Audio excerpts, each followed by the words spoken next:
Selamat datang di Pengadilan Agama Labuan Bajo.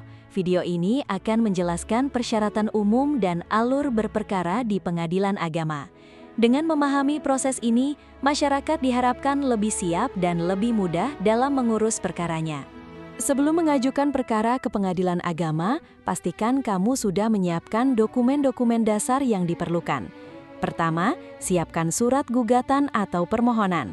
Jika masih bingung, pos bakum atau pos bantuan hukum di PTSP Pengadilan Agama Labuan Bajo siap bantu membuatkan. Sekaligus kamu bisa konsultasi terkait hukum dan tata cara berperkara.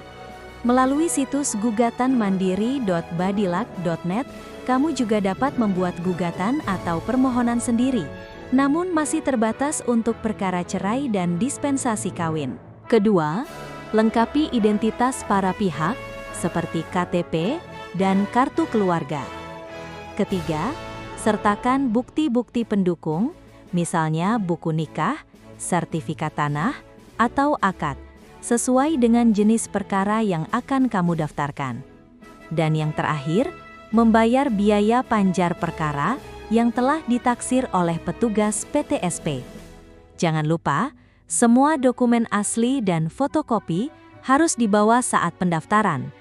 Kalau ada persyaratan yang belum lengkap, petugas PTSP akan membantu memberikan informasi yang kamu butuhkan. Untuk informasi persyaratan lengkap setiap jenis perkara, kamu juga bisa mengakses brosur digital melalui tautan di bio Instagram resmi pengadilan atau memindai QR Code yang tersedia di PTSP. Setelah mengetahui persyaratannya, sekarang mari kita pahami alur umum berperkara di pengadilan agama. Tahap pertama adalah pendaftaran perkara. Pada tahap ini, kamu menyerahkan berkas persyaratan dan membayar biaya panjar perkara di PTSP. Atau, kamu juga bisa mengajukan perkara secara semi-online melalui layanan e-court. Tahap kedua, penunjukan majelis hakim dan panitera pengganti.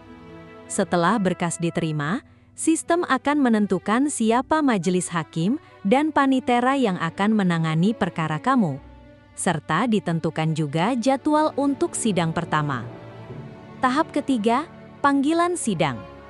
Para pihak akan menerima surat panggilan sidang sesuai jadwal yang telah ditetapkan. Tahap keempat, sidang pertama dan mediasi. Dalam perkara perdata, mediasi menjadi langkah penting untuk mendorong penyelesaian secara damai. Tahap kelima, pemeriksaan pokok perkara. Di sini, majelis hakim memeriksa seluruh bukti dan keterangan para pihak. Tahap keenam, putusan atau penetapan. Setelah pemeriksaan selesai, majelis hakim akan membacakan putusan atau penetapan perkara. Tahap ketujuh, upaya hukum. Jika ada pihak yang keberatan, mereka dapat mengajukan upaya hukum sesuai ketentuan yang berlaku. Dan tahap terakhir adalah pelaksanaan putusan. Jika putusan sudah berkekuatan hukum tetap, maka dapat dilaksanakan sesuai prosedur yang berlaku.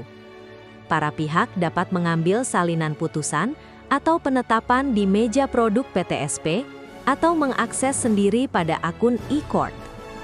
Dalam proses berperkara di pengadilan agama, setiap pihak memiliki hak dan kewajiban yang harus dipahami.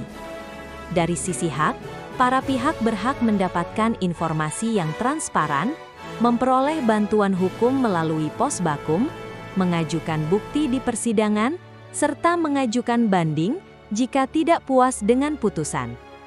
Sementara itu, kewajiban para pihak adalah hadir di setiap sidang sesuai jadwal, bersikap jujur dan tertib selama proses persidangan, serta menaati putusan pengadilan yang telah ditetapkan.